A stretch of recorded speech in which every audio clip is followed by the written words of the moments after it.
This is XL from XL and Death Before Dishonor, and you're listening to Divine Aggression Radio.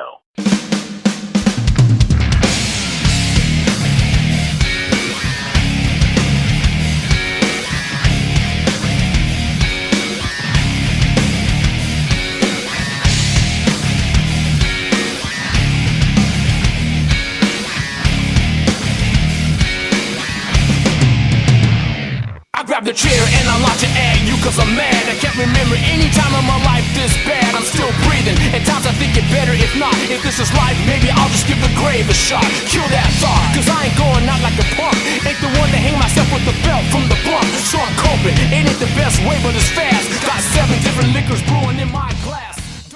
On this edition of Divine Aggression Radio, I have a very special guest with me. Someone I have listened to their music since I was 17.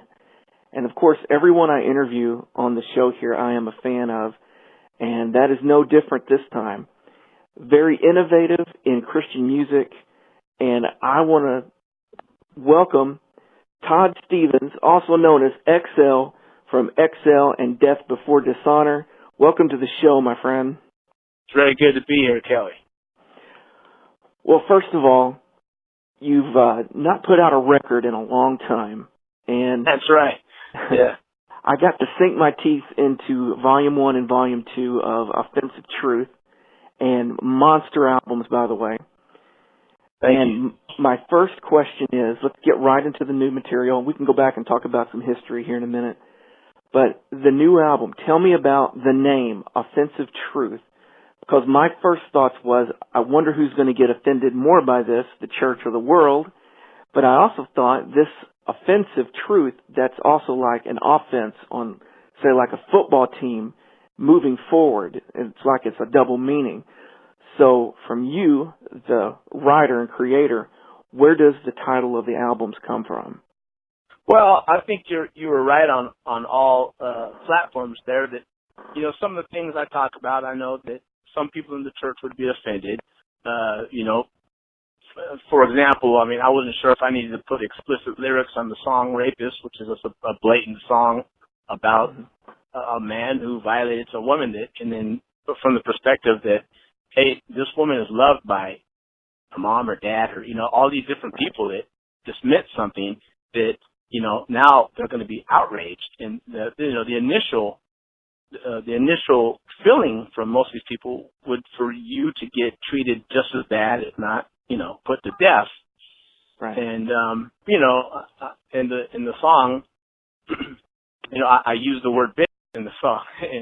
And I know right out of the gate that I would probably maybe catch some flack for that, but I mean, I use it properly. I mean, because in today's day and age, for those who are not in the church, that is a common term for just a woman. You know, I mean, I had lots of friends before I became a Christian. That was just what they referred to all women, you know, and so it's like, hey, she's not this, you know, she's special. And, you know, at the very end of the song, I say, God forgive us, meaning like not just the guy who committed this crime, but everyone in the way that we think towards this guy, you know, without a heart of forgiveness, without the mercy. But the song is really, it can really take someone off guard, especially if you're a woman who's been raped, especially if you're a man who's done that before. You know, it's going to cause offense to some people, just the bottom line. But all I'm telling you is the truth. Right. So, I mean, I think that's one song that's kind of really fits the mold of what I'm talking about in this whole album. And just the blatant kind of disregard of your feelings, and that I'm just going to say what I'm saying. And really, in my own heart, I got the permission from God to say this, and if you get offended, I'm kind of sorry for that, but here's what it is. If you choose to listen to it, this is offensive truth. This time around, too, just, you know, some of the reason why I was gone so long is just because I've lived a life of vacillation, meaning that, you know, I've been on the mountaintop and I'm down in the valley. I'm on the mountaintop, I'm in the valley. And the times where I'm down in the valley, it's been really bad. I mean, my backsliding has been bad. And, you know, as the scripture says in Proverbs, you know, a righteous man falls 7 times, but, you know, his end result is that he doesn't stay there. And, you know, so a lot of the songs I wrote, it wasn't like I was trying to write in a style to appeal to a secular crowd, more so than I'm just writing. This is my life, man. You know, like the song "In Need of Therapy." You know, that's my life. You know, that's what happened to me. And at the end, all I could do was scream out, "God, you know, help me. I need help." And I kind of hope that really in that song, and I believe that with God's help, I was able to portray that message exactly. Like, dude, my life is screwed up. I need God bad, you know. And that's just kind of the way that a lot of these songs ended up being written. There's a lot of songs on the album, probably about at least 7 of them, that were going to be on my album that I would have released in 1994 would I have signed with Brainstorm again. And they offered me a deal. I kind of got upset with old Joe Taylor over the money issue, which is, looking back in time, it was kind of ridiculous, but I did. And I decided not to go with him, and then didn't put out another record for like 10 more years almost.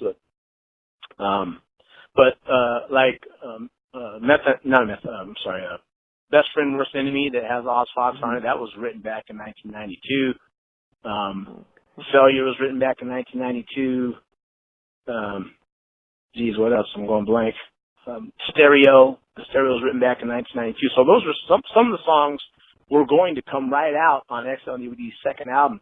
So I kind of wanted to present that, like, of what would have been the second album of XL DVD. But speaking of second album, tell me about an album. I just heard about it. I don't even know if it came out. Did you put out something, or we're going to put out something called Live at Nineveh? Yeah, it was called Live from Nineveh, ... What Next? And that was basically our second effort. It was me and my brothers. My brothers had officially been in the band. One of my brothers, Eric, actually played Cornerstone with me in 93, but he had nothing to do with the recording of Sodom in America. Mm-hmm. So we put together an album. We had a record deal with a small label called Big Baby Music, and they had distribution with New Day Distribution. Okay. And so we had this pretty sweet deal and did this record, recorded it in the studio in California. I think it was called Lamppost Studios. And this guy just got a brand new Pro Tools setup. He had a nice studio and everything, but he'd never recorded anyone before. So we kind of just took a chance. And you were the guinea pigs. Yeah, and you know, I mean, he did a great job, but it didn't arrive. I mean, and when you listen to it, you'll know what I mean. The material was great. We liked our songs, we liked what we put out, but the recording it lacked. The production just lacked, and then the record deal kind of came through. He all of a sudden didn't have enough money to put out the units to get to the distributor. Right. And so we ended up we printed 1,000 CDs, sold those, and then just ended up putting it up online for streaming. And just whenever anyone asked me about it, I said, yeah, we have this album out. It's up on Bandcamp. You can go get it for free. Because I'm not really proud of it. Right. It's great material, but so it's almost, to me, it's almost like, I don't know, almost like we didn't put an album out, but it is XL DVD. It's out there. So I guess for the hardcore fans, it would be something that would kind of be cool for their collection, I would guess. Yeah, absolutely. And especially, you know, if God decides to bless us, you know, in that, you know, with volume of sales or popularity, then that will be a collector's item, basically. Right. Now, one thing I noticed on the new album, it seems to be when I listened to it, I said I hear some pent up energy in this album. It's like I was hit with just like this aggression when it came across. No pun intended for the name of my show, but it really seemed powerful. Who are the guys that are playing with you on this new record? Well, the whole rhythm section for most of the album is just me. I played the drums, I played the bass, I played the guitars, and then I had guests for every instrument. I had, you know, Oz Fox, Striper, Rex Carroll, White Cross, King James, Greg Menier, Crucified, Jim Chaffin of the Crucified, Jesse Sprinkle, who was played with everyone and their cousin. You know, he just got through doing a song with Doug Pinnick of King's X, and he played on Cutlass's new album. And, just all kinds of stuff. So he played drums on the song. Joel Goodwin, who has been an excellent studio musician, he's played with bands like, he's played with Walter Hawkins. He did some pre-production or producing for Crystal Lewis, and Mm-hmm. he played drums on the song. So I had a total of 4 extra drummers and then like 4 guitar players. Oh, and Jimmy Brown. Can't forget about Jimmy Brown. Can't forget him. He played on about 4 songs. But the whole rhythm section. So on the other 13 songs, I played the drums, played the bass, played the guitar. And, cool. I'm kind of like Prince, I guess. Either that or I do a lot of Greg Meniere's recordings and I Applehead. hire a band to play with me live, So. Or it could be like Greg Meniere's Applehead album. Exactly. That's exactly. I actually got to go on tour with the Crucified, and when he was doing songs for that, I got to play guitar with him for the Applehead tour. So Really? Oh, that's awesome. Yeah. I've always loved that album. Greg's a great guy. I've met him on several occasions, and he actually gave me the thumbs up to put what was supposed to be the Crucified's last show at Cornerstone 95 up on YouTube. So, and I got to finally meet him at Cornerstone 2009. He said, "Hey, I'm the guy who put the stuff up on YouTube." Oh, hey, how you doing? Yeah, those guys, they're all cool dudes, man. The Crucified, I've known them since like 92. And, of course, Mark was on my first album. And, yeah. But yeah, they're cool dudes.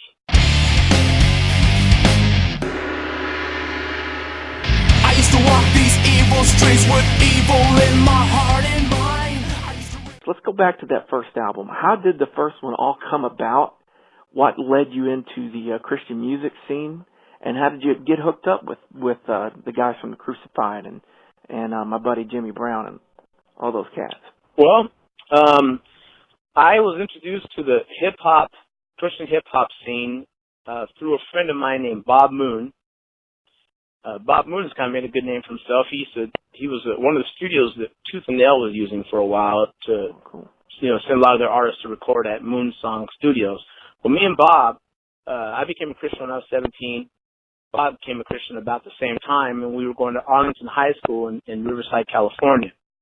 We bumped into each other. I mean, I knew who he was, but we weren't really friends. But then somehow, I can't remember how it happened, but we came to an understanding that we were both Christians and we were serious about it.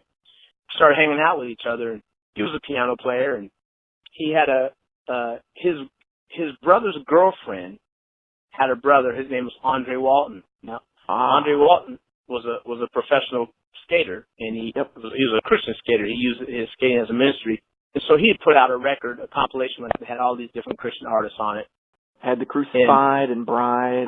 Bride, and then some hip-hop. He had SFC, some Propriety, And so one day I was over at Bob's house, and these guys all come over. It was Soup the Chemist, Chris Cooper from SFC, the Dynamic Twins, Peace from Freedom of Soul. I can't remember, all these Christian hip-hop dudes show up, and it was the first time I ever met them. Well, me and Bob had already been doing music together, and these guys realized that I was talented, and I started putting down bass lines for some of their tracks, or especially the Dynamic Twins. I started putting a lot of bass lines for their stuff, and eventually got to doing that for Peace 586 and for Chris, and then these guys started to take me on the road with them, and so I ended up being on tour with the Dynamic Twins on the DC Top Newsboys tour in 1991, the New School Jam tour. I went on that tour with them. Wow. And when I got back from that tour, I was offered a deal from 3 different labels. I was offered a deal from Brainstorm, from Arcade Records, which was a subsidiary of Maranatha, because I had a song for that label called It's Christmas Time. It was on an album called Cool Yule that they put out. It was a Christmas compilation with all these R&B artists. Mm-hmm. And then also Ocean offered a small deal to me, which was the label that Crucified was on. Right. Well, I went with Brainstorm because most of my friends were on Brainstorm, and so I was signed with Brainstorm to do a hip hop record, and it was going to be produced by Chris Cooper, Soup the Chemist, and we got all the songs done. I was put out 18 songs, and in my own room, I'd been working on some of this XL DBD stuff. Of course, it wasn't XL DVD; it was just me experimenting with hard rock and rap into it. Right. So I happened to show one of the songs to Gene Eugene just 2 weeks before we were set to go into the studio and do this hip-hop record. Mm-hmm. And he was like, dude, let's do this. He goes, let's do this. He goes, you got more songs? I'm like, yeah, dude, I got a whole album. He's like, let's do this. I was like, okay. and 2 weeks later, we were recording XL DBD. Now, when I get up in there, I just show up to the studio, and he's got the drum set up. It was the drum set from the drummer from the Violet Burning. Oh, yeah. And I don't even remember what his name was, but at his drum set, and all my guitar gear in there was Jimmy Brown stuff. So Jimmy Brown is in the studio already waiting for me to get there because Gene had called him and said, hey, I need you to dial in this dude's sound, his metal guitar sound. So all the stuff that you hear on Sodom in America was dialed in by Jimmy Brown. I mean, the tone, I used his 72 Gibson Explorer for the whole album. Oh, that's cool. And so kind of what happened was really just by word of mouth, from Jimmy telling people, from Gene telling people what's going on, from the friends I knew. Next thing you know, I mean, every time I was in the studio, there was a group of people in there. I mean, from Ted Crookley from EDL and his posse, they're up in there. The Toner Rats are in there. Dynamic Twins are in there. Friends of Deliverance, Mike Phillips from Deliverance, people from Adam Again would be showing up. The Dynamic Twins would be in there, and whoever was in the studio, I'd be like, get in the studio, get in the booth, and do these vocal yells, do some background yells. So I ended up having so many people on the record that it kind of helped sell itself because next thing you know, you got people from the metal crowd that are saying, hey, you need to check out this album.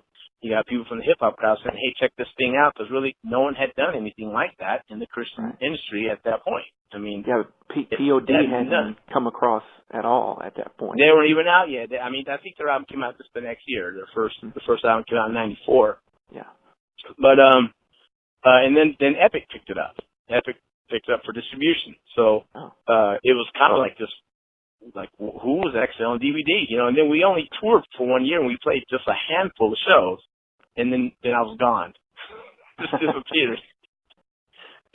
Well, you may have been gone from our site, but not gone from our hearts, I'll tell you that.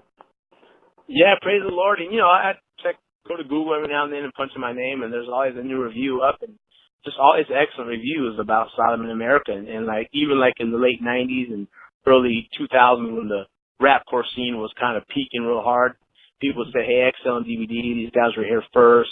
These guys are still blowing doors on Limp Bizkit or whoever else, saying this stuff still it was way ahead of its time because it's still pertinent now. Well, with me, I first heard it, came out in 93. I was 17 at the time, and it's always stuck with me. I remember, I think Heaven's Metal put out a video that had you and the guys from the Crucified on it. Right. Yeah, that's right. Yeah, that's when I was on the tour with them. Yeah. Yeah. I remember seeing that, and and the songs have always stuck with me. I don't know how many times I've walked into my office at work, and of course the people I work with, they have no clue what real Christian rock and metal or the whole scene is, and I'll look around at them and just say, I'm a hardcore Afro-wearing hip-hop rocker, no sellout. And they'll just look at me like, what? Yeah. So, I find my Afro finally it reached the foot. In did it? 96, it was a foot high. I took one picture of it at its peak, and then I lost the picture. I've got some other pictures of it where it's pretty big, but I had this one where I had to actually hairspray it to get it to standing straight up, and it looked like a beach ball was on my. It was so huge. And at that time, XL DVD was playing. We were trying to get deals with DreamWorks and trying to go big. And I actually had Brian J. from the band Keel. I don't know if you ever heard of Keel. K-E-E-L. Oh, yeah. Yeah, he was playing with it. He was our lead guitarist at that time. He played with us for about a year, from 95 to 96. And we were trying to make it. I actually got a proposition from Slayer's tour manager. Slayer and Danzig were on tour that year. I think it was 95. And flew out from Europe somewhere. The manager flew out to meet me at this hotel in L.A. to basically proposition me to sell out. And, they were going to sign me to whatever label they were dealing with and put me out. He's like, man, we're on tour and we're playing your CD. He's like, the road crew is just rocking out to your stuff, man. He's like slamming his head. He's like, dude, it is so cool. What the hell is this Jesus shit, man? He said just like that. He's like, what the? And I'm looking like, he's like, look, if we put you on, you're going to have to, you can't talk about Jesus at any press releases. You can't talk about Jesus in interviews. Just put it on me. Like, we want to put you out there, but Jesus has to go. And I was like, well, I'm sorry, I can't accept your deal. I mean, even if it wasn't about Jesus, I can't have somebody just tell me what I can or can't say in my music, but especially can't tell me I can't talk about Jesus. So, I was disappointed in the fact that, every artist wants to be able to make it or have a good deal come past them, but if it's at the expense of me selling out to, hey, I'm a hardcore off-road hip-hop rocker. No sellout. So, but that was pretty cool. I mean, it was an honor on the inside to say, man, hey, Slayer's listening to your stuff. They like your stuff. The guys from Danzig, they're listening to your stuff. So, and then of course, Brian J. from Kill joins the band, which means that, there was a lot of metalheads out there that were listening to my stuff.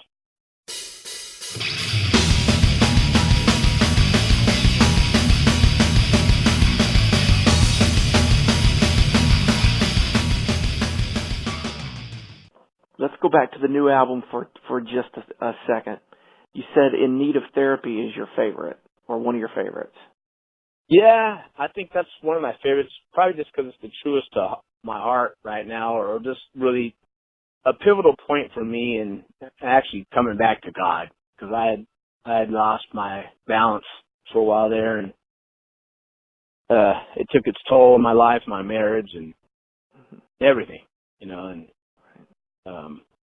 got sick, I'm a recovering diabetic, I'm on my way. It's on its way out the door. I've been being able to cut meds and stuff from watching how I eat and dropping pounds and stuff. But at the time, I was really sick with diabetes. I was alcoholic. I was drinking all the time. My sugars were running up at probably 500 throughout the day. Separated from my wife, and, just really in a hell pit, man. And was able to cry out to the Lord. I mean, I can't take any credit. I don't even know. The Lord came to get me again. And He opened up my eyes and let me know that, hey, I don't want to be, this is not my beautiful wife. This is not my beautiful house. I had to change something, and that was almost 6 years ago. And, I think really what happened for me, was that I just had enough of trying to live a double life, of trying to be a Christian, but yet let me try to fulfill this pleasure. Be a Christian, but let me try to do things my way, and let me have the cake and eat it too, and realizing that you can't do it. It really is just one way. You got to pick what is it that you want, And you can only serve one master. That's right. And where I believe in addictions, the truth of the matter is that every addiction, all it is it's whatever somebody wants. That's what they're going to do. If you want to keep smoking, you're going to keep smoking. When you're ready to quit, you'll quit. And so same thing, if you don't want to serve Jesus, you're not gonna. When you're really ready to, you'll start doing it. And so the Lord he brought that back around. I had to pay dues for a long time, and then just this past year, He's like, it's time for XL DBD to do a record. It's time to get it done. And He just made it happen, man. He supplied the finances. He supplied this awesome dude out in Florida, Matt McEwen, who was the producer for it, that was an old fan like you.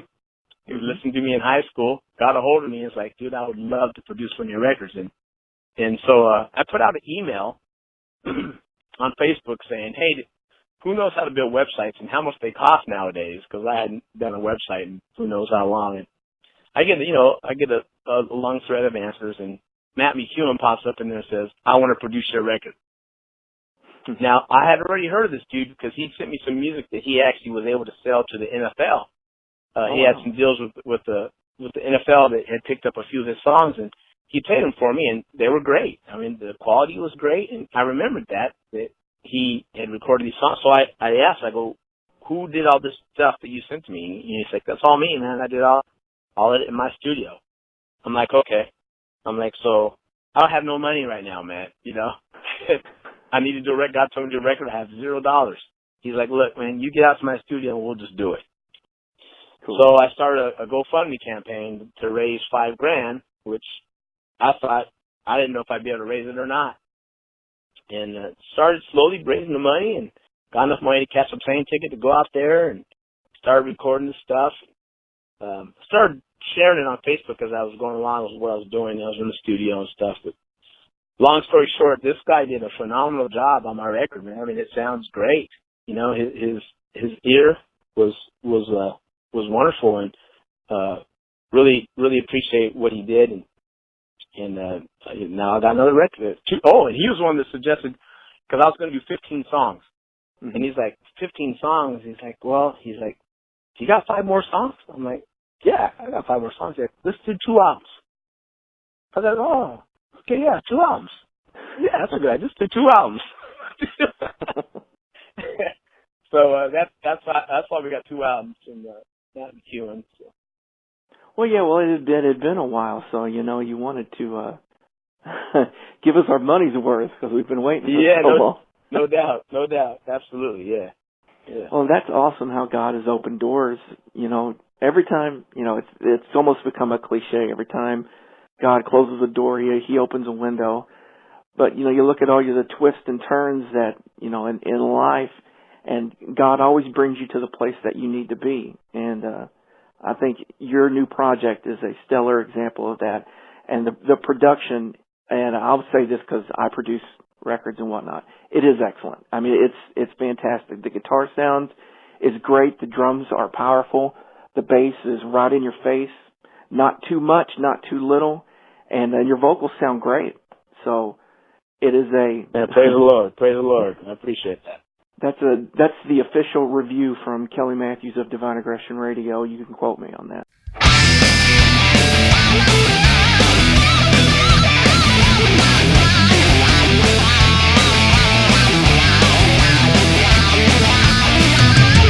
I pick you up when you're feeling down, put a smile on your face, take away the frown. I make you feel in control, enhance your thoughts, make you bold, while killing your body, killing your soul. You don't know that I deceive full marvel. I bring you dark into spirit, but I'm carnal. You breathe me in and I wound your very core, but I'll keep you happy till you live no more. Don't you know I love you? Yeah, I love seeing your soul gasp for air.